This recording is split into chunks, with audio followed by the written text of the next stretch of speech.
Children are our future. Don't you let nobody fool ya. Children are our future. Don't you let the system confuse ya. Children are our future. Don't let nobody fool ya. Children are our future. Don't you let Did you know? We're the only country in the world that has a child month. Only one. Yes, we're very unique. Yes, each May, Jamaica dedicates that month to our children, having a wide range of activities that concern their growth and development. For May 2016, the focus will be on our children's health, and activities will be held under the theme, Healthy Children Build a Stronger Nation. The reason for that focus and more was discussed at the recent launch of Child Month 2016.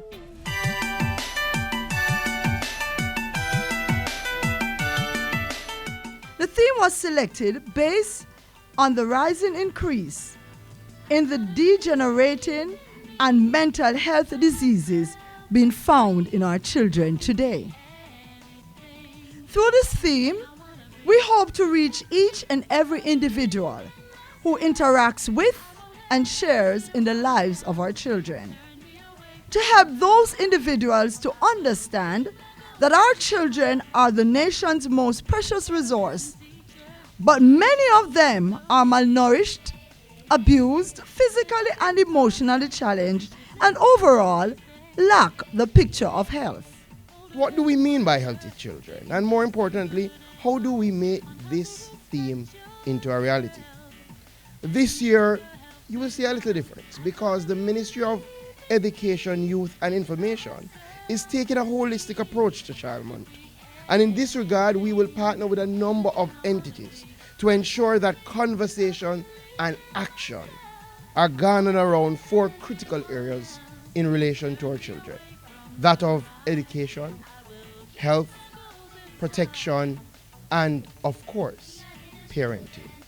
And so, a number of activities are being planned for the month of May. Among them, our next event will be our National Church Service. Now, this will be held on Sunday, May 1. This is also the Sunday and the Sabbath before that we ask all religious groups and organizations to ensure that it is recognized as Children's Sunday or Children's Sabbath. We will be having our national service at the Emmanuel Apostolic Church in Portmore, and it starts at 11 a.m. On National Children's Day, we have forward the day to be celebrated on Friday, May 13th. This year, with the help of the minister, we are going to 5 different locations. You will hear more about it.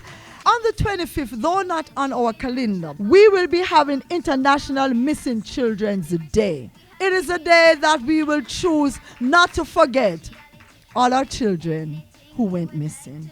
On Saturday 28th, we will be having our Children Health and Wellness Fair. It will be held, by the way, at the Douglas Orain Auditorium at the Wolmer's Boys School on the 28th at 10 a.m. we start. But why is this so important? Because our aim is to assess, diagnose and refer children with various physical, emotional and psychological needs. Speaking of psychological needs, the Ministry of Health will also be hosting a major activity for children, looking at the 3 pillars of mental nutrition, mental immunization, and mental activity. We have actually started celebrating a National Child and Adolescent Mental Health Day. It's May 26th. It's last Thursday. And our theme is an offshoot of your theme. Our theme says building resilience, teaching our children to bounce forward from life's challenges. How can we help them to bounce back when they have failed, when they have the stresses, when they have the crises of life? And for those children in state care, the Child Development Agency is ensuring they too are included in the Child Month activities.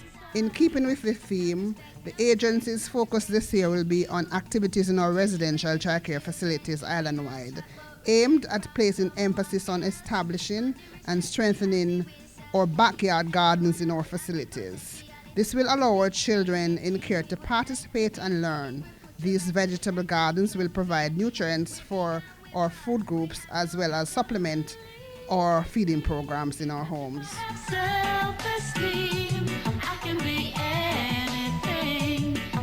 So all is set for Child Month 2016.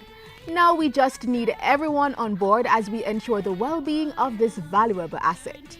We believe that it is important that we all recognize that if Jamaica is to become a first world nation 10 or 20 years down the road, we must now start to pay serious attention to how we raise our children. We must ensure that they are healthy in mind, body, and soul. We have to drive home the message that each of us has a role to play in ensuring that each Jamaican child is developed to their maximum potential.